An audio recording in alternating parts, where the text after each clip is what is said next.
All right, well, welcome everybody watching live. This is the next installment of the podcast series, and we're going to kind of twist this around. Darryl has been doing a lot of the interviews. Well, this time I get to interview two individuals from the GeoGearHeads, Darryl and Chris, tonight to talk about podcasting. And this is like a little different because usually we're talking about geocaching. But tonight we're going to talk all about podcasting. Guys, thanks for joining me tonight. It's our pleasure. I love doing this series. It's been a lot of fun so far. And, you know, Chris, I was looking at the numbers today. I don't think we're even halfway through the list. I don't think we are. You've done several, and I've enjoyed every one, but there's still more people I want to hear about. And I think that's what's the really cool thing is that there are a lot of the podcasters of geocaching podcasts that are really, I think, excited to kind of talk about what they do. And it's an interesting series because we all do things a little different. We all have a lot of different experiences, some more than others. Certainly, I'd say I'm the newcomer to the podcasting group, and so it's fun to watch people talk about, just everything that they've gone through. This is a great series, and it's been a lot of fun to watch the previous, now 3, this being the 4th installment. Right, but I think you passed the newcomer torch to Gary, so you're no longer the low guy in the totem pole. Yeah, I mean, if Gary branches off to his own podcast, I'd say newcomer, but I kind of include him as really part of the whole startup for Cache and Release. He's been a part of this for a very long time. Okay. Limax, though, says if there's more, he can't think of the ones that he's missing. He can only come up with Podcacher, Geocaching Podcast, and Geo Snippets, but he's forgetting the UK podcast and what do they go by? The pod. Oh man, Which I can't remember. What location? It's the other Australian with the Amazons. Right, not Australian, the UK. Oh, it's right there, and I can't remember it now. We've just stumped Darryl. Oh, I was just having a conversation with him a couple of weeks ago, trying to get him on. The whole problem is that he works like nights over there or something like that now. So getting him and his wife on to do the show is going to be tough. So I don't know about them, and I'm really had a tough time getting Collins. So hopefully, and Surfer Boy, is that what he goes by? Shoot, I can't remember, from UK podcast. See, it's too late. It's been it's 8 o'clock. I've got another show to do in an hour and a half. It's not going to be a good night for me, I'm afraid. Darryl's already thinking ahead, like, I got an hour. We got to go. Let's do this thing. But I got to see penguins, so it's all good. That's all that matters. Oh, too much. Well, listen, and we do only have a limited time tonight. We're we've got a kind of a cutoff point. So let's go ahead and jump into this thing, because I'm really excited to hear from both Darryl and Chris about their experiences with GeoGearHeads and their own personal experiences with podcasting. So I guess the first question, I'm going to throw it out to both of you, is what is GeoGearHeads podcast? Well, Chris, why don't I let you kick this one off? What do you? We have the tagline, but what do you think it is?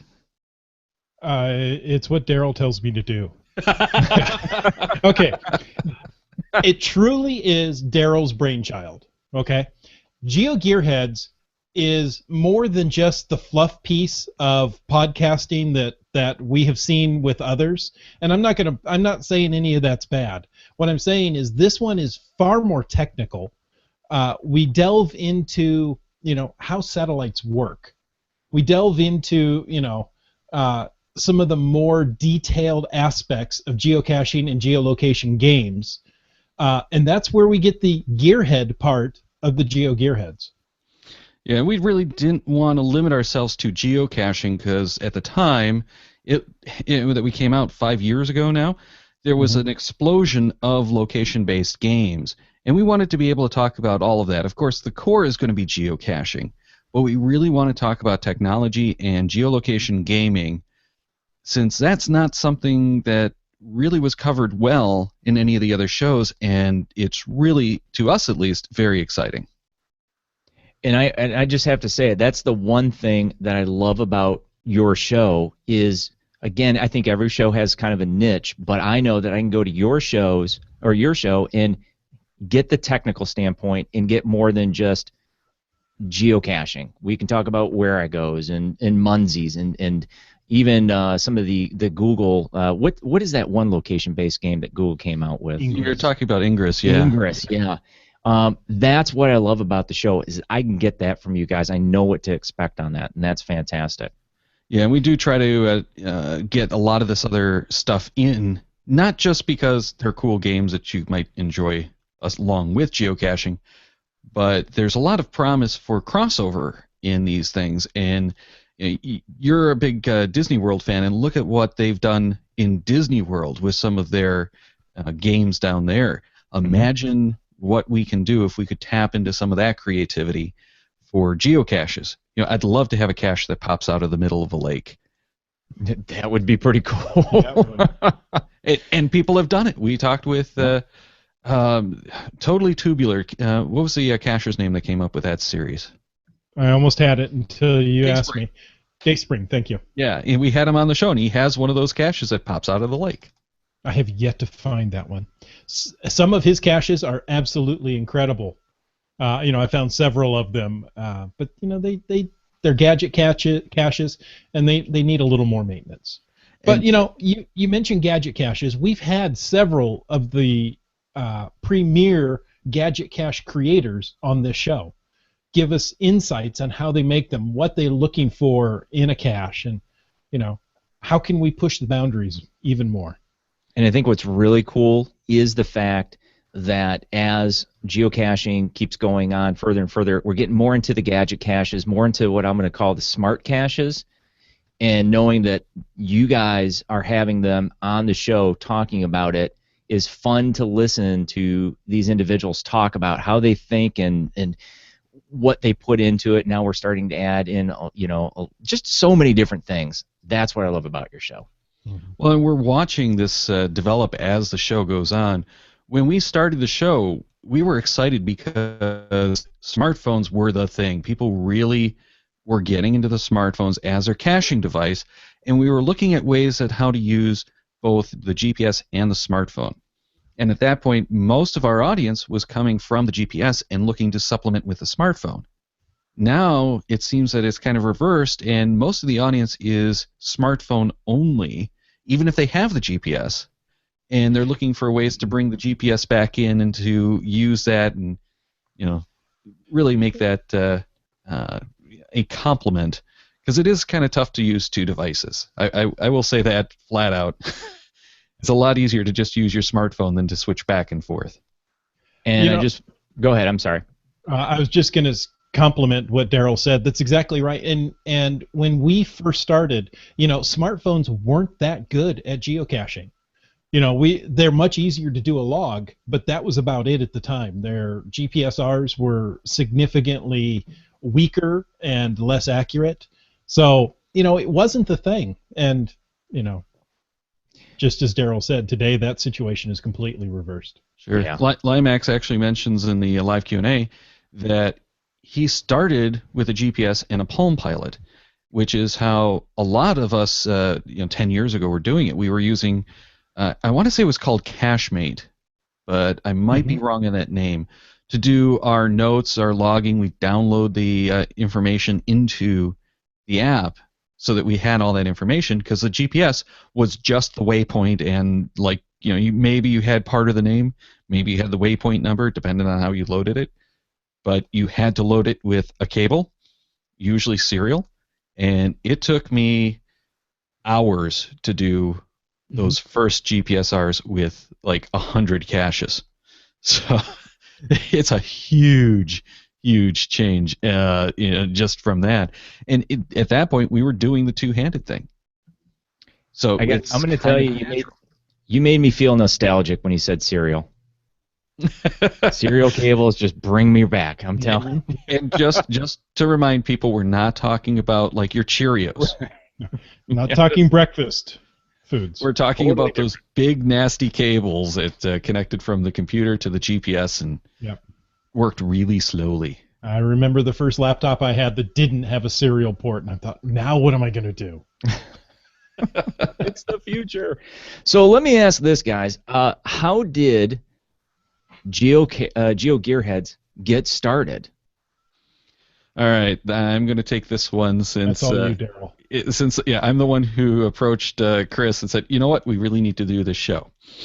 We were wrapping up with the Cachemaniacs, which was, I think, my 4th show at the time, and it had just run its course, and I still wanted to do a geocaching podcast, and at the time I was on a geocaching podcast, saw that we really weren't able to get into some of the techie topics that I wanted, and with all, like I mentioned earlier, with all the new location games and everything, I figured that was going to be our niche. That's what we were going to really hit on. So I contacted Chris and said, hey, let's do this show.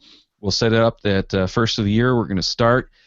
And I think it was like October that we started talking about and doing the prep work. Does that sound right? Sounds about right. I had no idea why you asked me to join you. Which we might add at this point, he was doing the we were still doing the caching in the Northwest, weren't you? Yes. Yeah. Not on a good regular basis. It was after you showed me how well the Google Hangouts on Air worked that I thought, you know what? I can do this. Well, we didn't have Google Hangouts on Air, which is the part that actually does the live streaming, but we knew it was coming.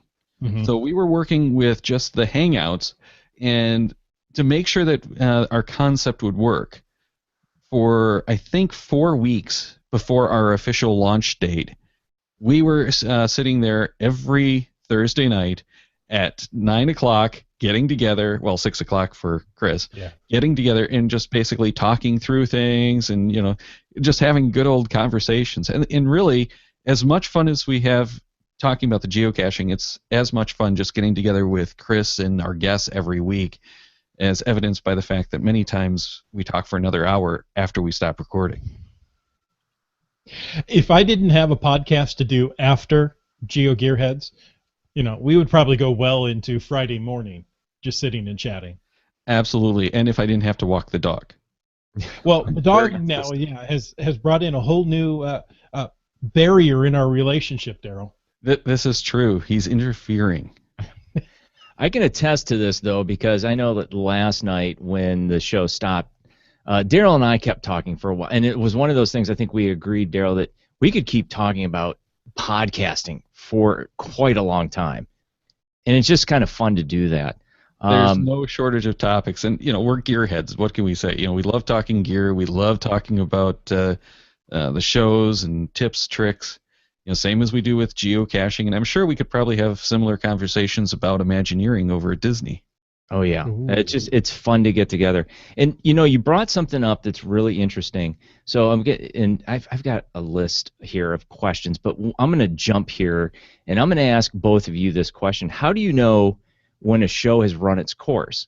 Because Darryl mentioned, he kind of felt like Cachemaniacs had run its course. So out of curiosity, when do you feel that you kind of like, we can't go any further with the show, and do you feel that that's going to happen with GeoGearHeads, or do you have something different with this that you feel like we can just keep rolling this thing along? Well, Chris, you want to give your opinion on that first? Well, I was going to hand it off to you, Darryl. However, since you threw it at me, I'll do the proper thing. You've really got to look at your attitude towards the show. When it becomes a chore, when it becomes difficult to say, we've got to go do this podcast again, that attitude's going to come out on air as you're talking. Reel that in, change your attitude or kill the show. I know with Darryl, and only because we talk so much, that it was getting harder and harder to get guests for the Cachemaniacs. Even though he changed the questions every year, and Darryl, please interrupt if you feel like I'm putting words in your mouth. No, you're doing well so far. And even though he changed the questions up on a regular basis, it started to feel a little stale. It was like, oh, I know what he's going to ask. I know how. Okay, and you start hearing the same answers over and over again. Yeah, and Cachemaniacs ran its course as a show, I think there's really two different parts of that question. There's the question of when does a show run its course, and when if you run the course with a show. So Cachemaniacs ran its course, and we had run the course with a show, both. So Cachemaniacs was just getting old, kind of stale. We had a format that worked really well for 5 years. But after 5 years, even though we were changing up the questions, keeping it fresh with new questions, and the rapid response was a huge hit. And that changed every year, as well as the actual questions that we did. But that saw a huge change just in the paperless caching went from being a really rare thing at the beginning of the series to being very common at the end. And that's also part of it, is that by the end of the series, people were very similar in their caching. We didn't have the drastic changes in the way people cached. So that didn't help, because you were getting the same answers from people on almost every question with minor variances.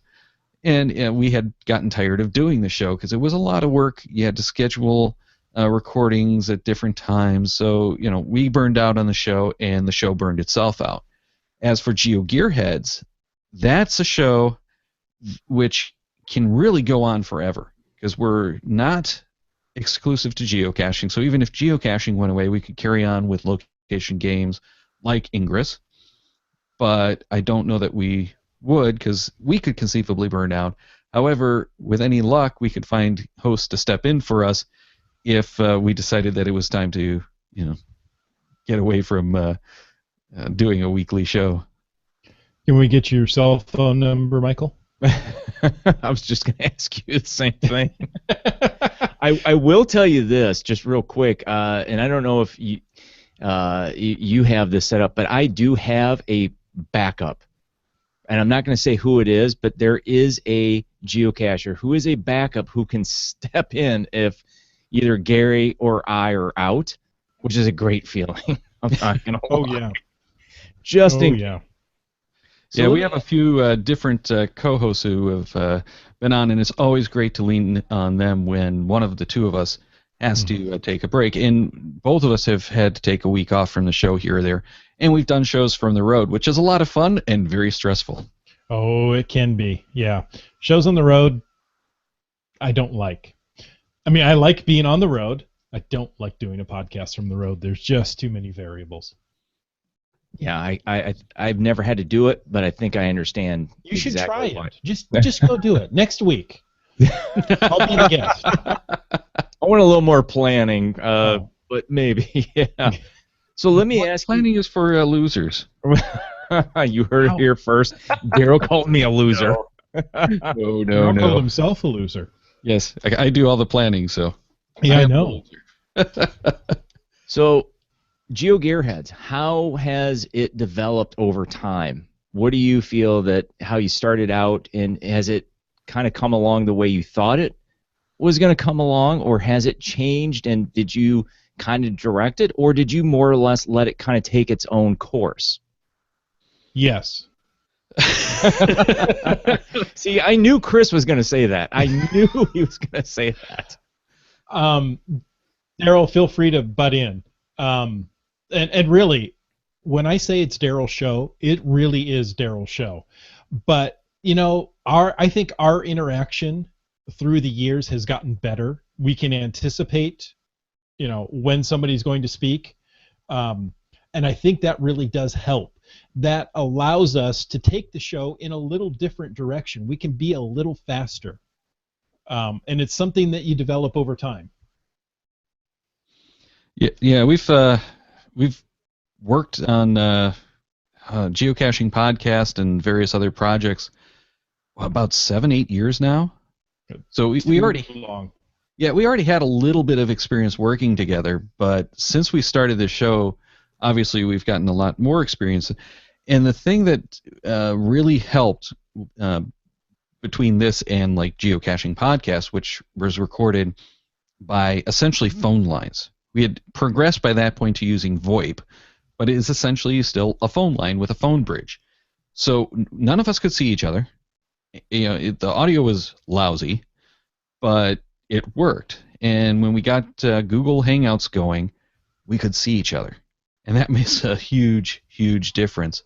But the show itself has evolved over time. We've gone through several different concepts of things like prizes and promotions and like funding the show. We started out doing some sponsorships, which was great, but we found Patreon, and that's been amazing. Not just for the support that keeps the show going, but for the emotional support. There was a point where I was like, this is so much work. Is it worth it? And it was like right about the time that I was looking at Patreon and going, you know what, I'm going to see if Patreon works and helps to spur more action. And it did. The feedback that we got, the support we got when we launched it really drove me to step it up. And I was working twice as hard on getting new content for the show, new guests, tweaking things, doing a lot more with social media. And that's, I think, our worst spot right now is dealing with the social media.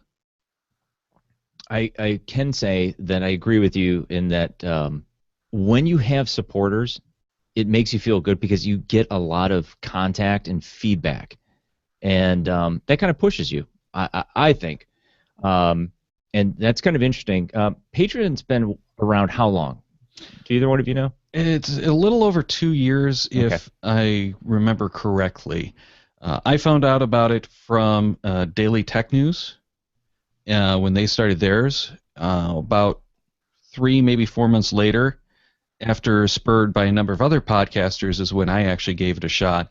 Because we had tried some other fairly, quite frankly, weak funding routines, because we're not really about the funding. It'd be nice to have that money to keep things going and not have to pay for it out of pocket.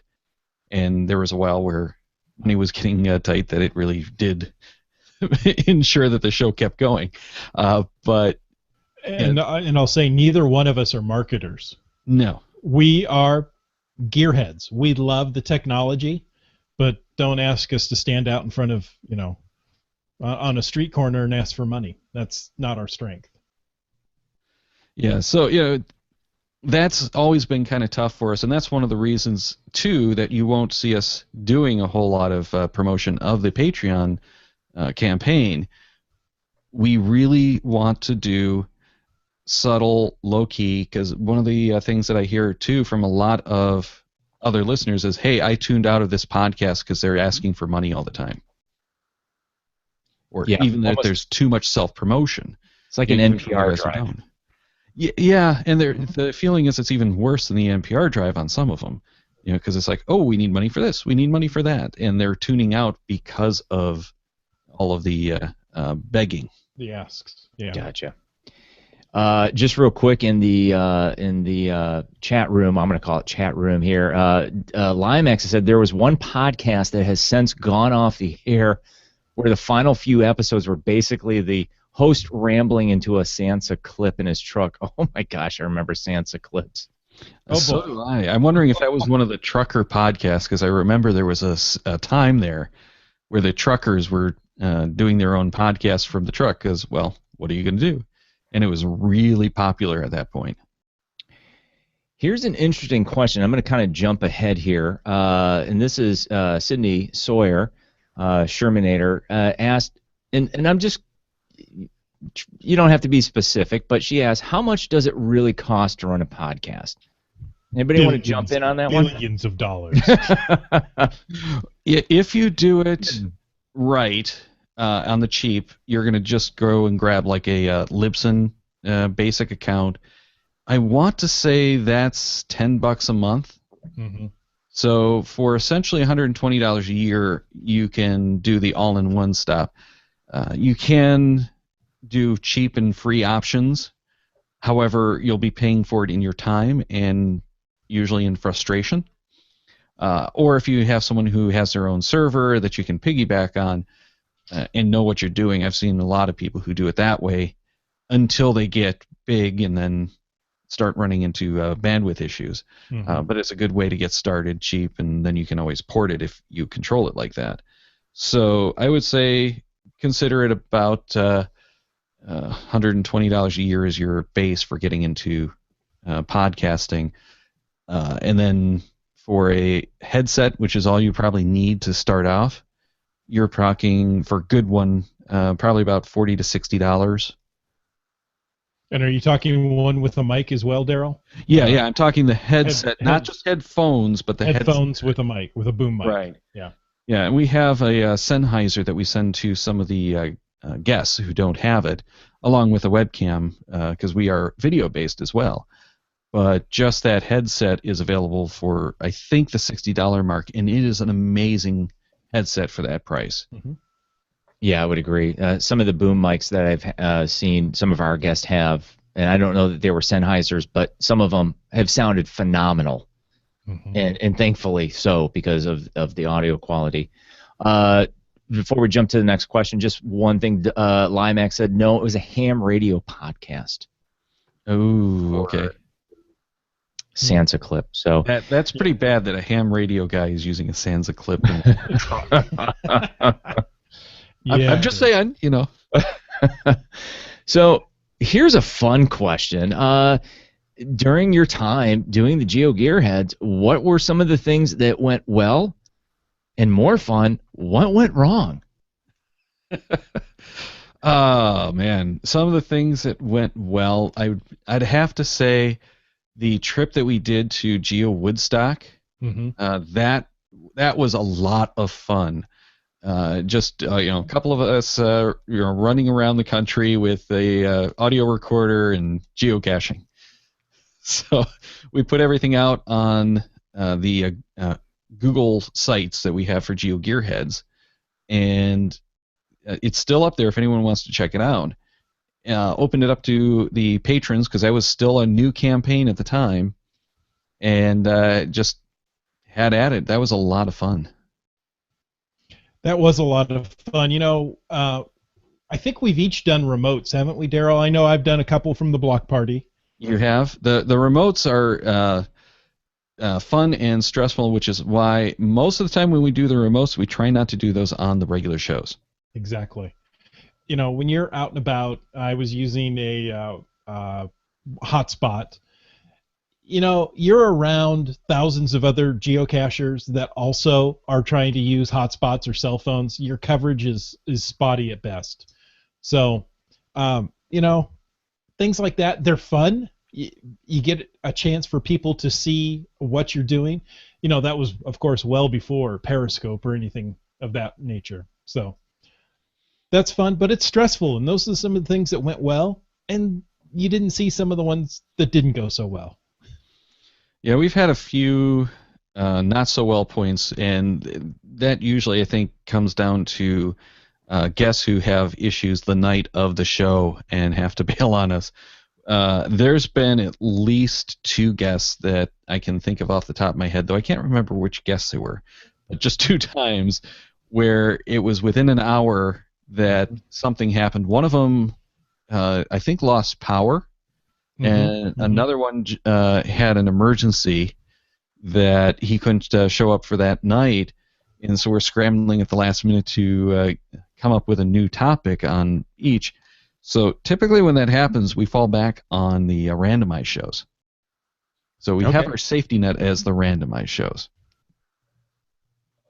I can honestly say that we usually use a top 10 list. That's our go-to. Now, was that from last week's Tonight Show? Yeah, something. I'll find anything that we can, because and I feel your pain too, because we have literally had that same thing happen, and I'm like, top 10 list quickly. Let's just bullet point this. And anything else that you felt like horrifically went wrong prior to a show or during a show? We've had some of the usual kind of things. Like I know I had power drop out on me once during a show. Chris has had power, and I think your internet went out once as well. Yeah, internet's gone out or gone slow, gone sluggish, and it's tough when you're used to being able to look at your co-host and it's paused, and you go, okay, is that me or is that him? I don't know whose internet's paused. What do I say at this point? Especially when we were doing some of the double enders when we were both recording. That's really tough. Yeah, that's actually something I think I'd chalk up to the didn't go so well. Mm-hmm. The double enders are great because you can get so much better quality audio, but getting it to match up, especially when we did have those glitches, took way too much time that I had to just cut it and go to the audio from the Hangouts. And the Hangouts got better after we started using them too. The audio was not as good when it first got started. It still had a little bit of that like Skype quality to it. Mm-hmm. Then it got really good for a while, and now it's kind of not as good as it had been. So there are always technical issues, and that's on the bad side. But it's the fun part of a podcast. And Darryl, I really like the fact that we've gone to a more live format, very little editing. Well, and that was one of the things that we talked about right from the get-go, was we wanted to do live so we didn't have to edit. We were lazy. We didn't want to do all that editing. Editing takes a lot of time. It does. I think leaving in a mistake or two makes us seem more human, more approachable. So yeah. Well, and we should probably mention, even though we're not doing the editing, that doesn't mean there's no post-production. We get into, well, I should say, I get into, because I'm the one who usually does it, a lot of audio work on the tail, because I don't record the jingles, the voicemails, the audio feedback with the show. That all goes in after the fact. I record the remote side of Google Plus on one channel, my side on another channel. That way I can take it in. I do my sweetening of the audio, which is usually just normalization and compression. And I've always kind of been really big on doing natural sounding audio, so I don't like a whole lot of stuff, but the compression is a must, because that's what makes it usable in the car. If you don't do some good compression, audio compression, not the data compression, you cannot hear what people are saying if you're listening in the car, on a train, and that's a lot of trouble too. But you have all of this background noise. If it's not compressed, it's going to be really hard to listen to. So I go through all of that. Then I do the multi-tracking, taking in the jingles, the audio files that people have emailed to us. We used to have a voicemail line, and we hope to get one back, but the service shut down, so we're still looking. But put all that stuff together, spit it out as a nice, clean audio file so that it is something you can listen to during your commutes. You can listen to it on the trail and not have a whole lot of trouble hearing it. So that's why I go through all that trouble of recording and multi-tracking. But quite honestly, I think I could probably just do it straight to an MP3 file right from the rig, trim off the front and back, and be done. So that kind of jumps us right into the next question, which is how it's recorded. But for those that are watching, used a phrase that I think the three of us are familiar with, but maybe not the others, and that's what a double ender is. You want to kind of explain a double ender to everyone? Chris, I'll give you that honor since you're the one who brought up the term. Okay. A double ender is where, in our case, there are two hosts. We each record the entire podcast, the entire episode.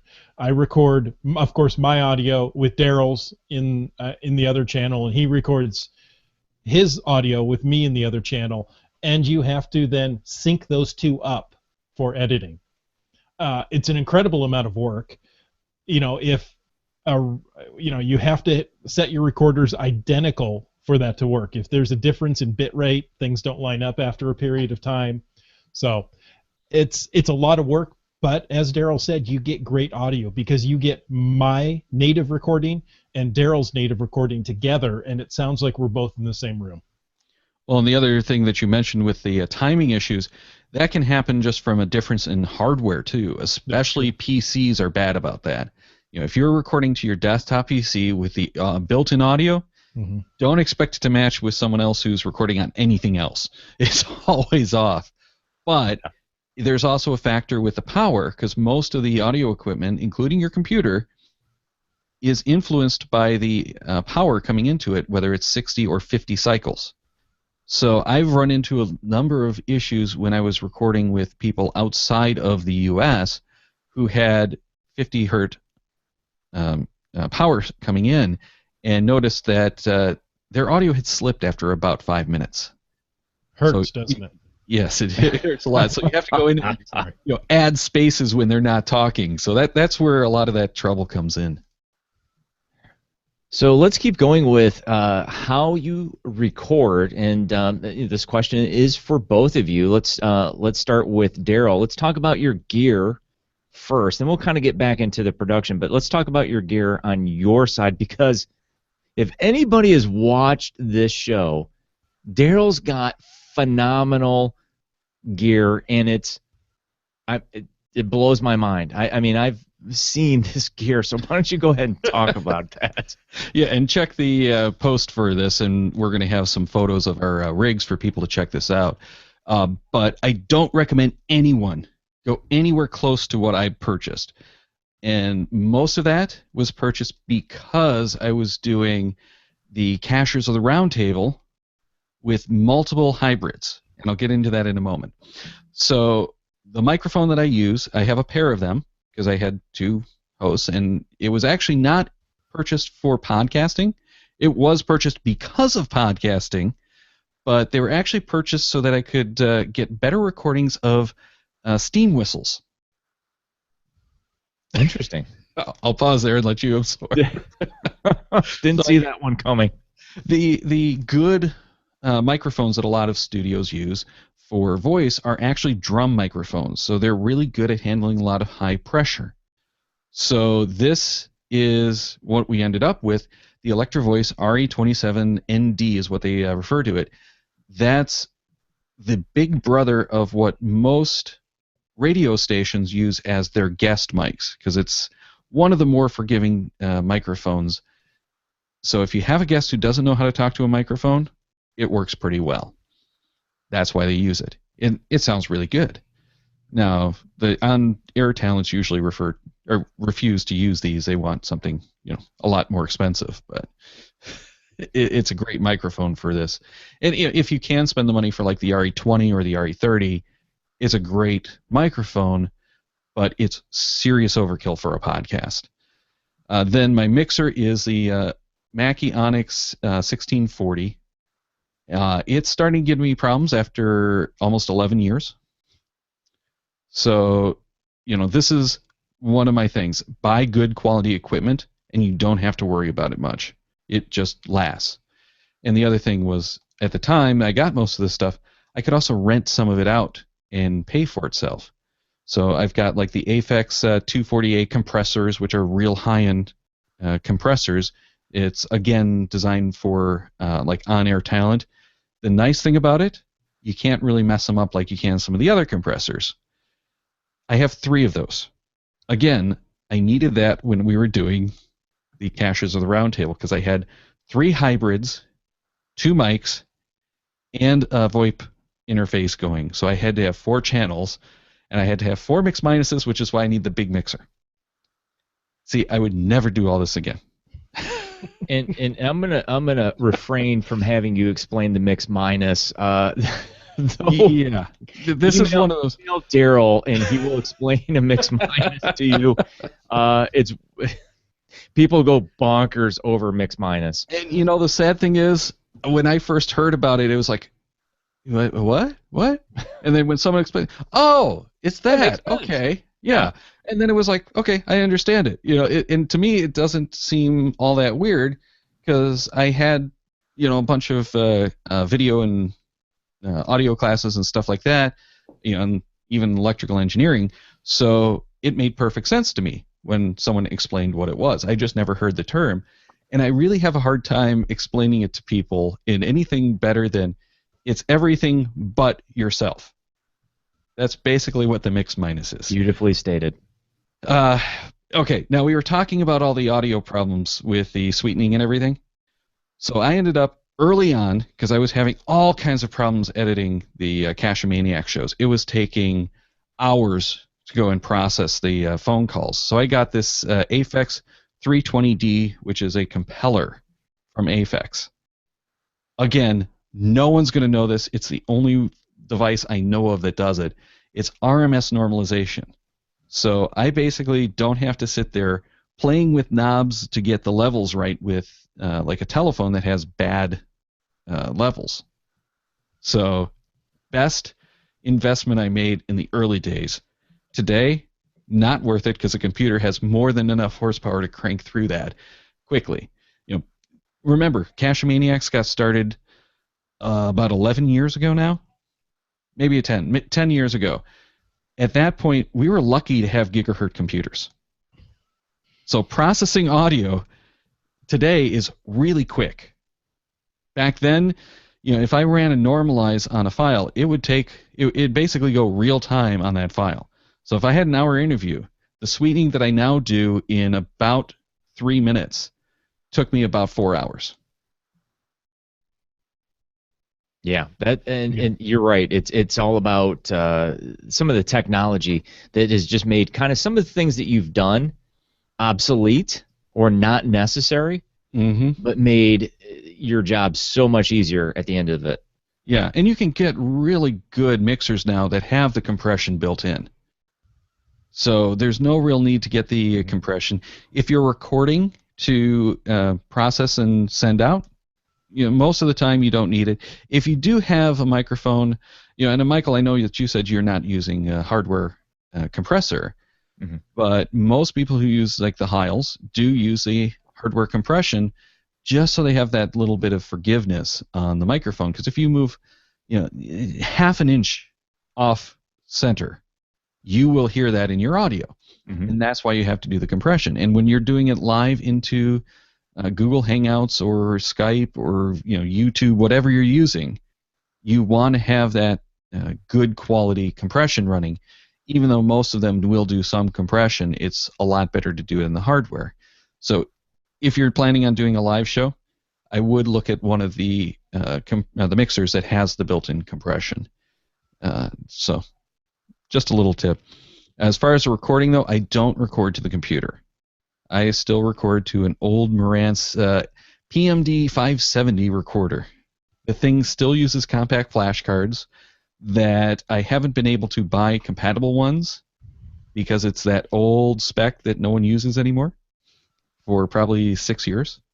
So send Darryl your old compact flash cards for the price of a flash card. You can I'm good. GeoGearHeads.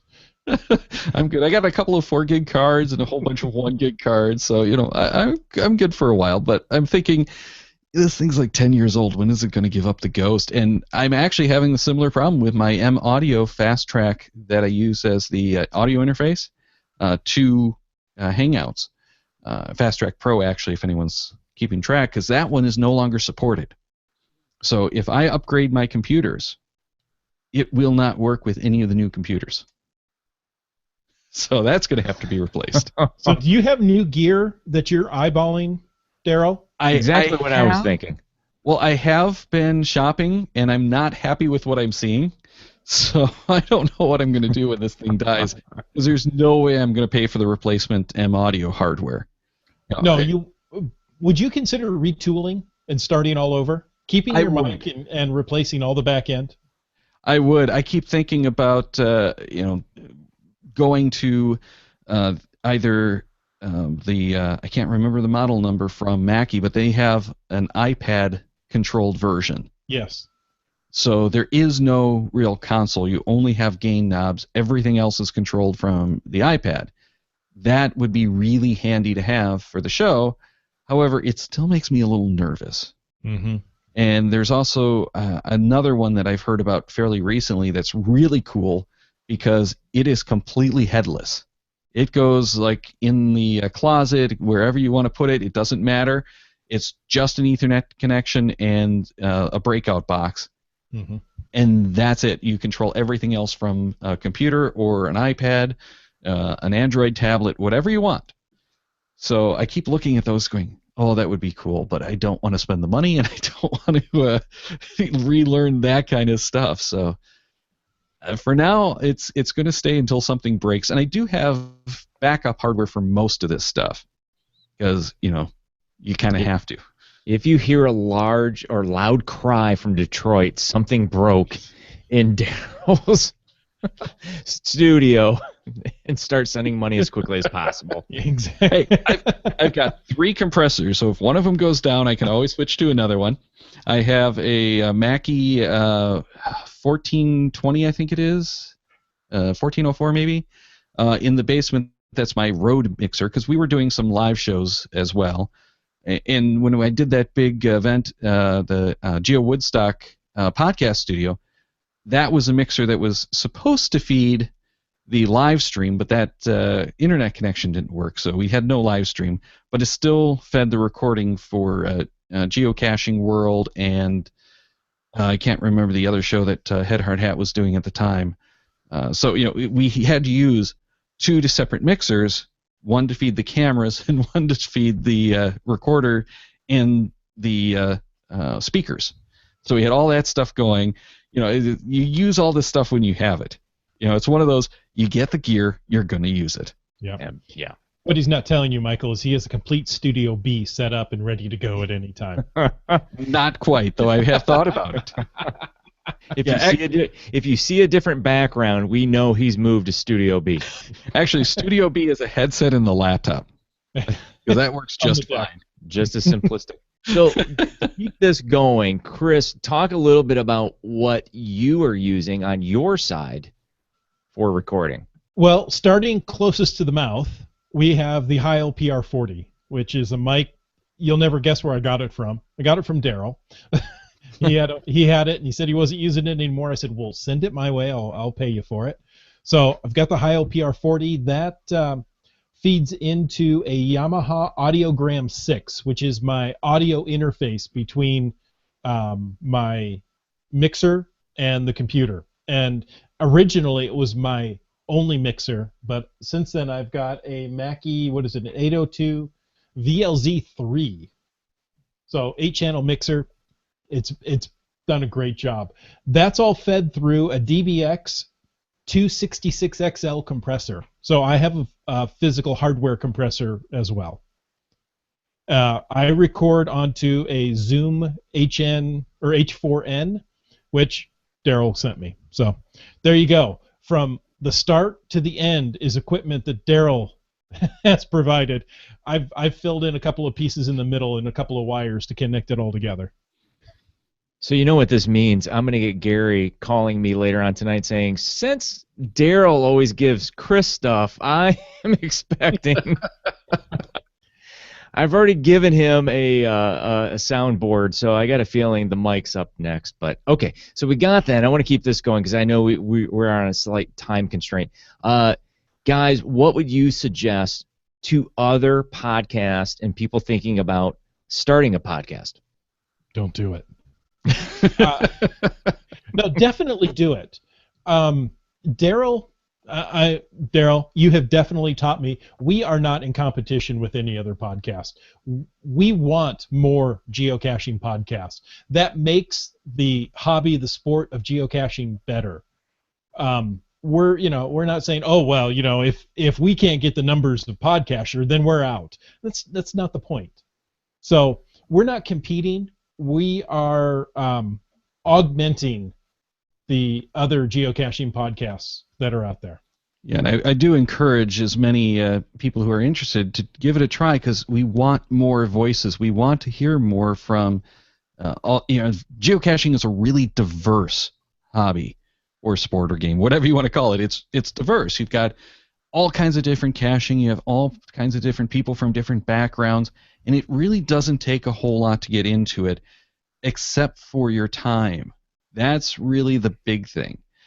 So my recommendation is generally record 3 episodes. Don't post them anywhere, but record 3 episodes, plan it out, get a feel for what it's like to actually produce it. if you want to go forward, but don't spend a whole lot of money on it. If you can do your test shows, and I would even suggest probably throw away those first 3 shows, because you're not going to want anyone to hear them after you've gotten started and really get comfortable with it. Sherman 18 was saying in the chat room, or in the live Q&A, that she was just listening to GeoGearHeads episodes from January 2014, and the audio quality has improved since then, which I'm not sure how that happened. Because that's not that long ago. You blame the Googles. Well, I was going to say it's got to be Google, because it's there's not a whole lot of stuff that's changed aside from our internet connections, and that's probably exactly what happened. Because I moved from the apartment to the condo back in February of 14, so we're going to say that that's probably what it is. Mm-hmm. Sound good? Well, and something to add, you'd mentioned what does it cost to do a podcast? Get a good internet connection at your house. Upload speed, if you're going to be doing Google Hangouts on air like this, is really important. Or Skype as well, and you want to have low latency, which isn't something that's so easy to find and get. But so that does add to the cost. Right, yeah. But that's if you're going to do it over Hangouts on Air or Blab or Skype. So if you're just looking to do it yourself, if you're going to do it at a Sansa clip in your truck, you don't need a good internet connection. Exactly. Well, and if you are trying to do a solo show, get a good headset for your phone. Whatever you do, do not use Bluetooth. Mm-mm. Use a wired headset. Give that a shot. It's going to be good. Not great, but good. You can use something like not Audio Hijack, Boss Jock if you're on iOS to record the thing. There's similar apps starting to come out for Android. None of them I'm familiar with, and last I heard, none of them are really good at doing podcasting, but they're pretty good at recording. So you can record that way and still use something else to do the post-production. But you can get started with that kind of hardware that you pretty much already have and not spend any extra money. If you want to do it from the computer, start with a headset. But that's only if you're doing a solo podcast. Right. When you start to Darryl, you hit people, it's more complex, but it's also much more fun. Yeah. Wired. Everything needs to be wired. Don't use wireless anything. Yeah. In your podcast. 100% agree there. Except yourself. You have to be wireless. Oh, no. Enough caffeine and you are wired yourself. Yeah, but that leads to some nasty issues. Just because you talk really fast, you can slow it down in post. Nobody really notices. Yeah, and you might say something that you regret later. And if you're not doing the editing... Good point. Good point. So let me ask you, gentlemen, would you do this all over again? If you had to go back knowing what you know now, would you go back and do this, or would you be like, nope, not going to touch this? You know, I don't know that I would go back and do it again, because at this point I'm kind of enamored with things like Periscope, and I'd probably spend a lot more time and money doing that. But I love podcasting. I've got the gear now to do it. So if I were where I'm at today, I would definitely do more podcasts. But if I didn't have all the gear, I'm not sure that I would get into another podcast. I'd probably look at doing something else. Chris, I'm telling you, when his stuff fails, done. He is going to Periscope and live Facebook. It's out. Done. I'll tell you, the bigger worry for me is what happens when they pull the plug on Google Hangouts on Air. Mm-hmm. If that happens, and I've been told that we have another few years. They're using the tools internally at Google, and they've promised internally that they are going to keep them up and live for another 4 or 5 years. So I'm probably a little just nervous because Google has been pulling the plug on so many projects lately. Yeah, they have. And I can tell you that I've had that conversation many times, that we rely on Google Plus, and it's the one and only thing. And as soon as they pull that, and I know that I talk to many people, I'm always looking for that other thing because I'm very afraid of Google Plus going away. Well, And Chris, I cut you off. I'm sorry. I apologize. Yeah, well, we did find a service that we like the promise of it, and there's some good people using it, but it costs serious dough. $50 a month for the basic level? For the basic level. I've forgotten the name of it now, Darryl. Yeah, I'd have to go back and look it up again.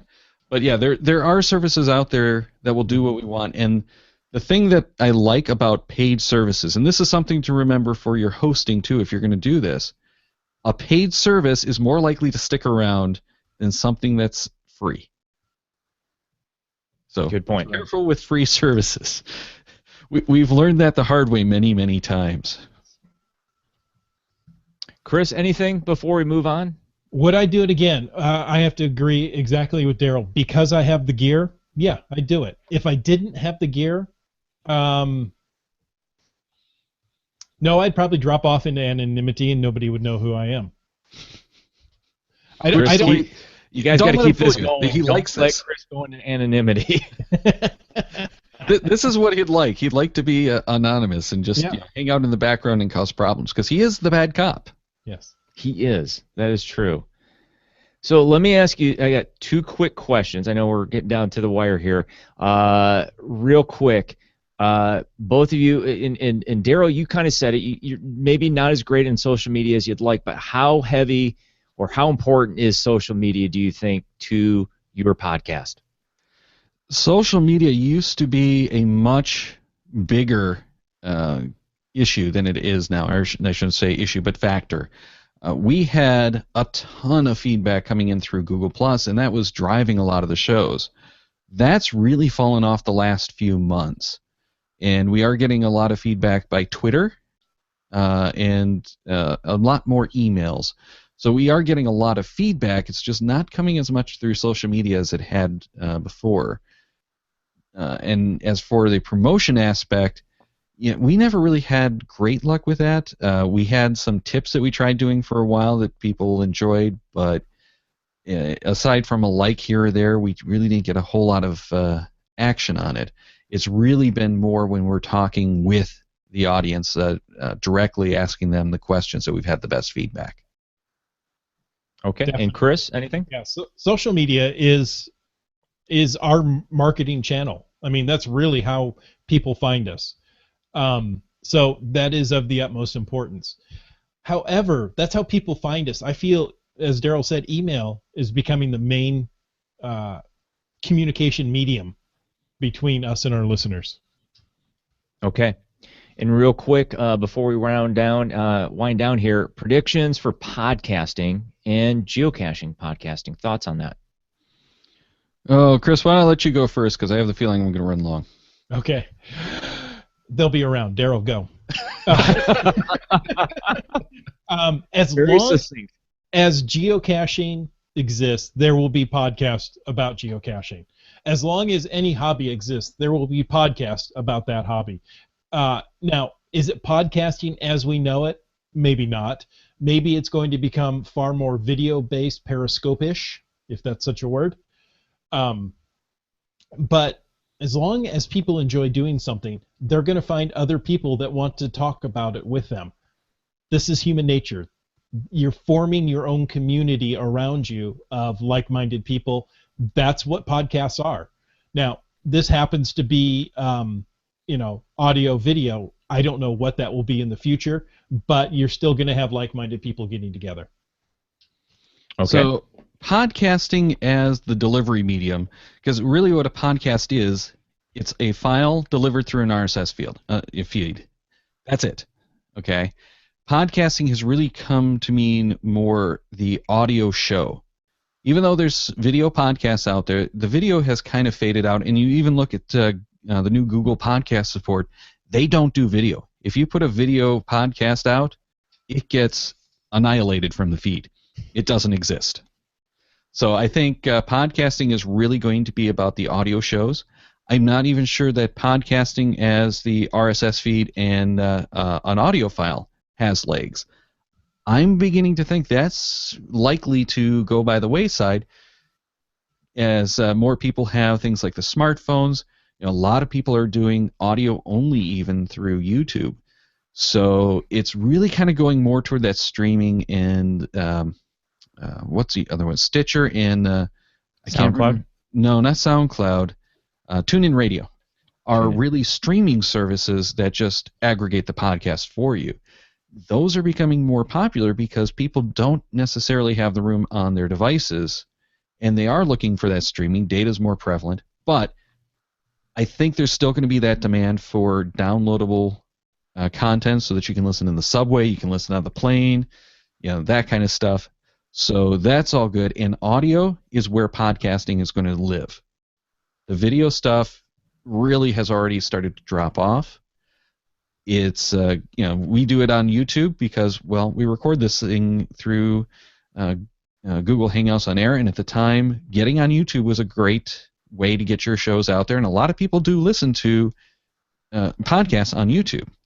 Not nearly as many as we have listening to the audio feed. It's less than 1%. But it's out there for the people who want to use it, and this way it's more than... when we did this show, a lot of podcasters were throwing up their logo on their audio and posting that to YouTube. That doesn't seem worth it to me. So we were like, hey, this is perfect. We get it on YouTube, and you get to see the unedited stuff and all that. So it's a little different feed from our audio feed. The audio feed definitely is better, and it's designed for exactly why people like the audio. You can listen in your car. You can listen at work. You don't have to pay attention to our audio with all of your senses like you do with a video podcast. And that was what makes it good for drive time. That's what makes it good for background while you're processing spreadsheets at the office. Mowing the lawn. That's when I listen to most of my podcasts. Yeah. Walking the dog when you're at the gym. Darryl, driverless cars or automated cars will bring back video.